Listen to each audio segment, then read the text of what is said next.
사랑하는 한빛교회 성도 여러분, 주님의 이름으로 문안드립니다. 우리는 계속해서 고난주간을 지나가면서 우리를 위해 오신 예수 그리스도, 그 십자가의 길, 예수님의 선택의 부분을 함께 보면서 은혜를 함께 나누고 있습니다. 이번 주는 요한복음 12장 12절에서 19절의 말씀을 가지고 예루살렘에 입성하신 그 예수 그리스도의 모습, 그리고 그를 환영하는 많은 무리들의 모습을 통해서 많은 사람들이 그를 환영하고 있지만 그 내면은 다른 의도로 예수를 환영하고 있음을 우리는 며칠 후 그들이 폭도로 변하는 모습을 통해서 알게 되었고, 그 이유는 그들이 기대하는 왕과 하나님이 보내신 왕의 큰 차이가 있음을 우리는 보게 됩니다. 중요한 사실은요, 많은 사람들이 예수를 인정하고 또한 바라봅니다. 하지만 어떠한 예수를 왕으로 모시고 있느냐에 따라서 그 신앙의 결은 크게 차이가 있음을 알 수 있어요. 저는 본문 안에서 두 가지 왕의 모습을 도전하면서 혹시 우리가 주님이 기대하시는 왕의 모습이 아니라 내가 기대하는 모습에 머물고 있지 않은지 나의 신앙을 돌아보며 나가는 모습이 되면 좋겠습니다. 첫 번째 모습은 나의 문제를 해결시켜줄 힘 있는 왕, 그 모습을 기대하는 겁니다. 이 사건은요, 마태, 마가, 누가, 요한 모든 복음서 기자가 기록하고 있는데 각각 그들이 바라보는 메시아의 모습, 또한 독자에 따라서 그 사건을 바라보는 시각이 조금씩 다름을 우리는 알고 있습니다. 요한은 예수 그리스도, 메시아를 하나님으로 묘사하고 있죠. 그렇기 때문에 지금 12장 12절에서 19절의 그 입성의 모습 속에 특별한 부분이 나오는데 그것은 나사로에 대한 언급입니다.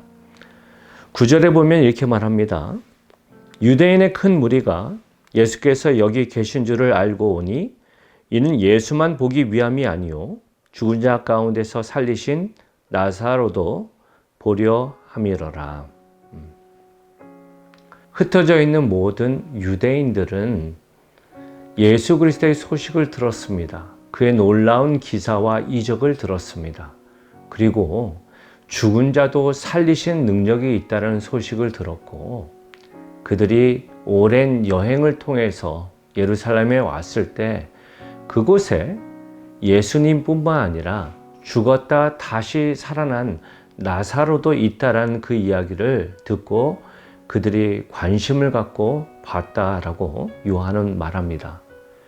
그리고 나사로의 이웃 친구들은 그의 죽음과 그의 부활을 직접 봤기 때문에 그 궁금해하는 자들에게 그 사실들을 다 나눴다는 것이죠.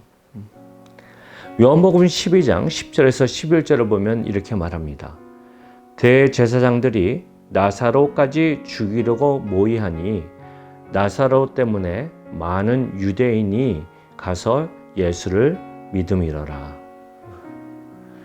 우리는 이 모습 속에서 예수 그리스도를 환영하는 많은 무리들이 어떤 기대로 예수님을 환영하는지 볼 수 있고, 그 모습 안에서 13절은 이렇게 말합니다.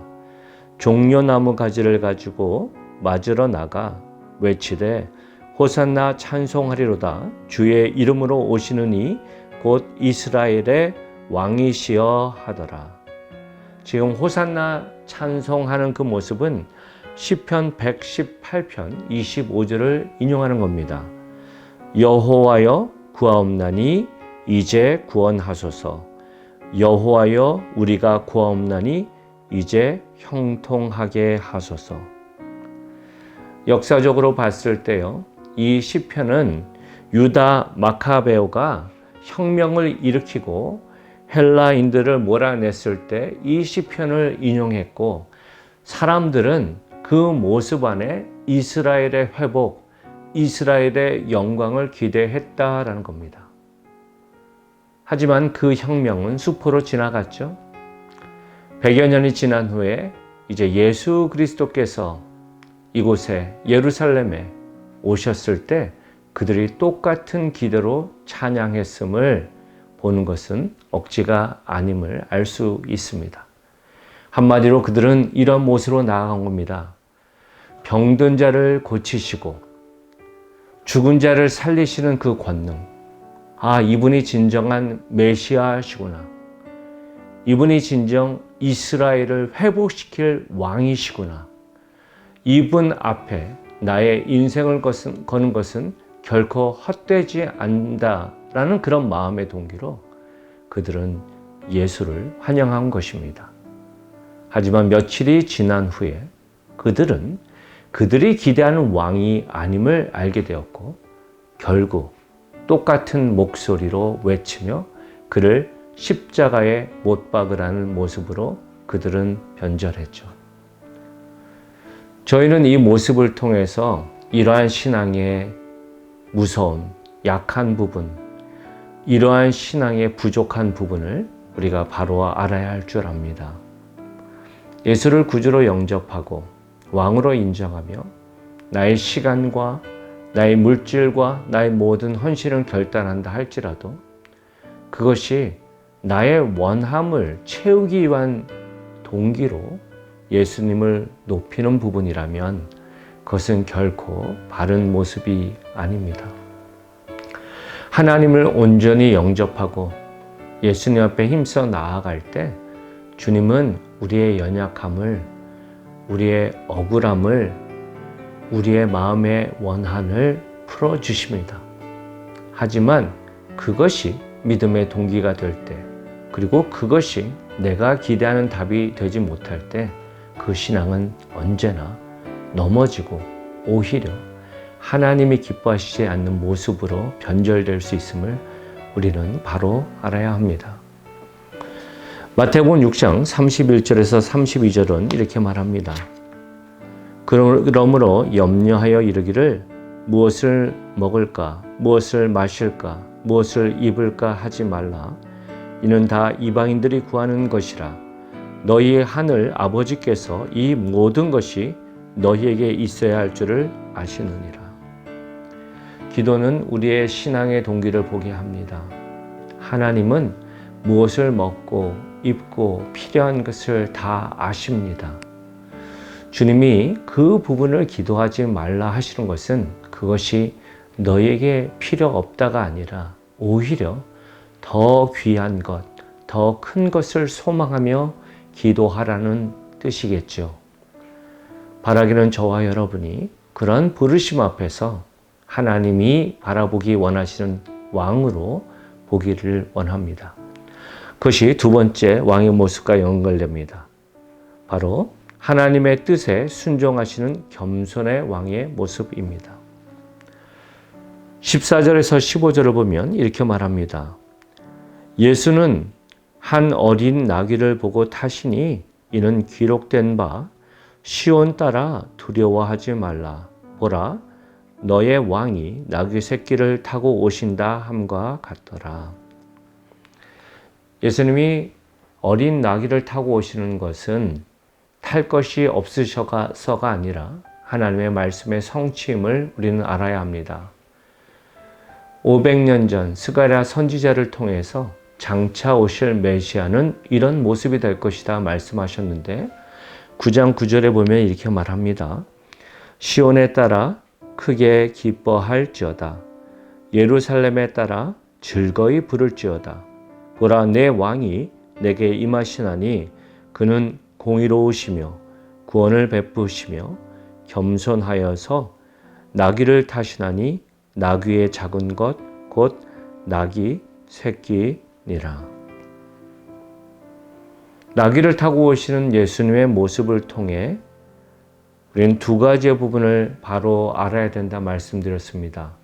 첫 번째는 그분이 영원한 하나님 나라의 왕이 되신다라는 겁니다. 다윗 왕조를 통하여서 하나님이 이루신 그 왕위의 모습을 겸손한 나귀와 연결시키셨고 결국 다윗과 약속하신 그 왕위가 영원할 것이란 것을 결국 그 혈통을 통해서 나오신 예수 그리스도가 온전한 성취란 것을 나귀를 타는 모습을 통해서 보여주시는 것이고, 두 번째, 그분이 구원의 왕 되신다라는 것. 나귀는 철저한 순종을 말하는 것이고, 하나님의 아들이신 그분이 하나님 아버지의 뜻에 끝까지 죽기까지 순종하심을 통해서 이루신 구원의 역사가 그 모든 모습 속에 드러남을 우리는 알아야 합니다. 제가 그러면서 종려나무가지의 중요한 모습 두 가지를 연결해서 말씀드렸죠. 종려나무는 어느 곳에서 치우치지 않은 올곧은 의를 말하고 또한 불멸을 상징한다라고 말씀드렸습니다. 그렇습니다. 사랑하는 성도 여러분, 우리가 이 땅을 살아가면서 크고 작은 어려움을 경험하게 됩니다. 예수를 믿기 때문에 아무 문제 없이 그저 행복하고 좋은 일들만 있지 않습니다.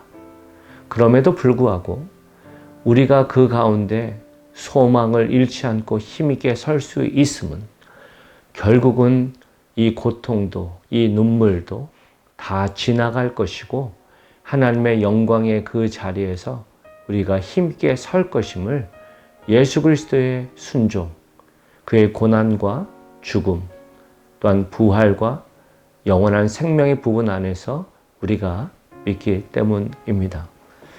로마서 8장 17절은 우리에게 말합니다.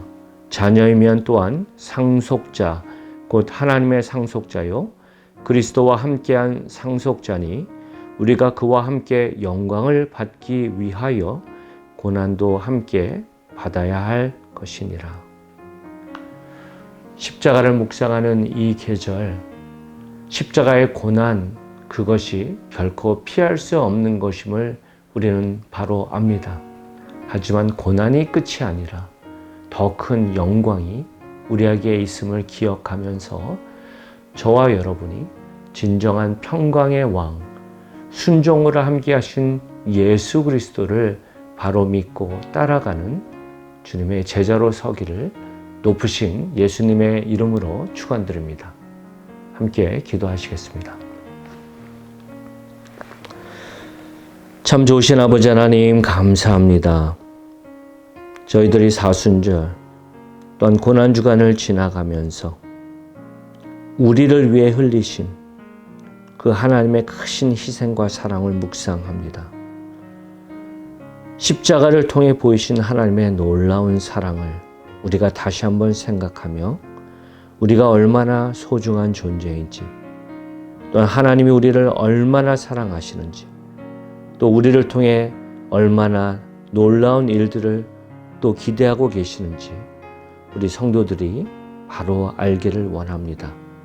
그리고 주님과 함께 죽고 주님과 함께 부활하는 그 감격을 바로 살아낼 수 있기를 소망합니다. 특별히 우리 성도들 가운데 육신의 질병과 삶의 모든 문제로 인하여 힘들어하는 가족들이 있으면 주님 위로하여 주시고 주님 바라보면서 우리가 끝까지 힘있게 순종하며 나아갈 수 있도록 은혜의 은혜를 더하여 주옵소서. 모든 영광을 주님께만 올립니다. 사랑이 많으신 예수님 이름으로 기도합니다. 아멘. 사랑하는 성도 여러분, 이번 남은 한 주도 주 안에서 승리하십시오. 사랑합니다.